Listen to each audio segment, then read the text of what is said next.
Friends అందరికి నన్ను చాలా మంది అడిగే క్వశ్చన్ ఒకటి, నిన్న పత్తి గింజలు పెడుతుంటే కూడా అందరు అడుగుతురు ఏంటిదంటే అది ఎట్టి సాకిరి నేను చేస్తేని నన్ను చేరదీసే వాళ్ళు లేరా ఏ బాపు అన్న వీడియో చేసిన కదా.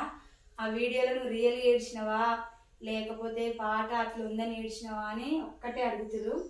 నిజం చెప్పాలంటే నేను అది రియల్, అది నా జీవితం. ఎందుకంటే నేను ఇంత కష్టం చేసినా కానీ నాకైతే ఇంట్లో నిమ్మలం ఉండదు. ఇంట్లో అంటే ఇంట్లో కాదు, కొంతమంది వల్ల మస్తు ఇబ్బంది పెడతారు. వాళ్ళు నరకం చూపిస్తారు. ఎంత నరకం అంటే వాళ్ళు కాబట్టి నేను ఉరి కూడా పెట్టుకున్నా తెలుసా. అది ఎప్పుడో కాదు, మొన్న దసరాకి అది యూట్యూబ్ స్టార్ట్ చేసినాకనే వాళ్ళు నన్ను మస్తు ఇబ్బంది పెడతారు, మస్తు బాధలు పెడతారు.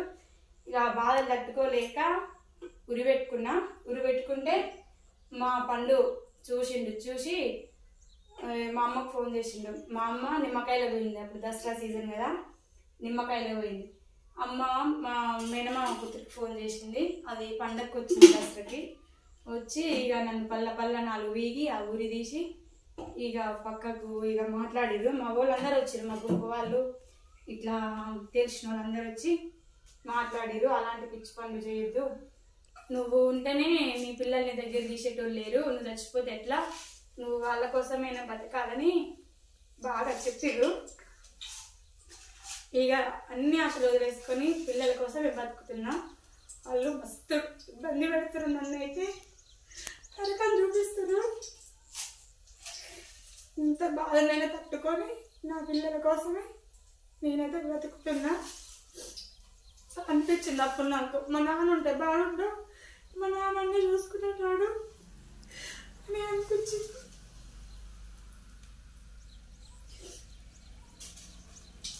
ఎంతసేపు ఉన్నా కానీ ఆడపిల్లకి తల్లిదండ్రులు ఇద్దరు ఉండాలి.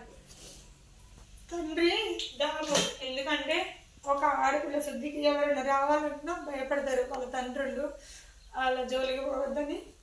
నా దురదృష్టం ఏంటంటే మా నాన్న లేడు, చనిపోయిండు. బాగా ఇబ్బంది పెడతారు. నేను చెప్తున్నాగా వాళ్ళ టార్చర్ భరించలేక నేను ఎప్పుడు చచ్చిపోయేది కూడా తెలియదు. మరి ఈ వీడియో చూసిన వాళ్ళకి కనికరం కలిగి నా శుద్ధికి నా పిల్లల శుద్ధికి రాకుంటుంటారని అనుకుంటున్నా. మీరు అందరూ అడిగిరు కాబట్టి నేనైతే చెప్తున్నా. కొంతమంది మస్తు టార్చర్ పెడతారు, ఆ టార్చర్ భరించలేకనే ఉరి పెట్టుకున్నా. నేను ఇంత కష్టం చేస్తా కదా, ఇంత కష్టం చేసినా కానీ నాకు నిమ్మలం అనేది ఉండదు.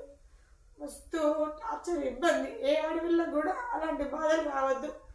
నేను నరకం చూస్తున్నా, పైకి నవ్వుకుంటూ ఉంటా కానీ లోపల అయితే మస్తు బాధ, మస్తు ఇబ్బంది.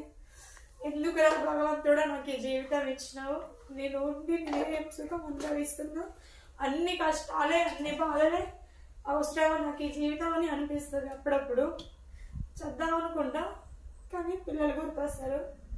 వాళ్ళ కోసమే బ్రతుకుతున్నా నేనైతే. ఇక నుంచి అయితే ఆలోచన అయితే రానియను.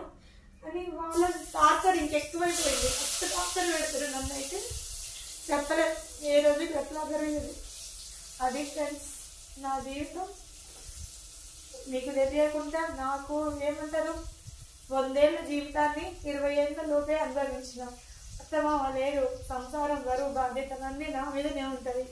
కష్టం చేసుకున్నా కానీ చూసి ఎవరో లేని వాళ్ళు నన్ను ఈ విధంగా నాకు నరకం చూపిస్తారు. ఇట్లా ఉంటుంది ఆడబిడ్డలకు తండ్రి లేకపోతే బాధలు.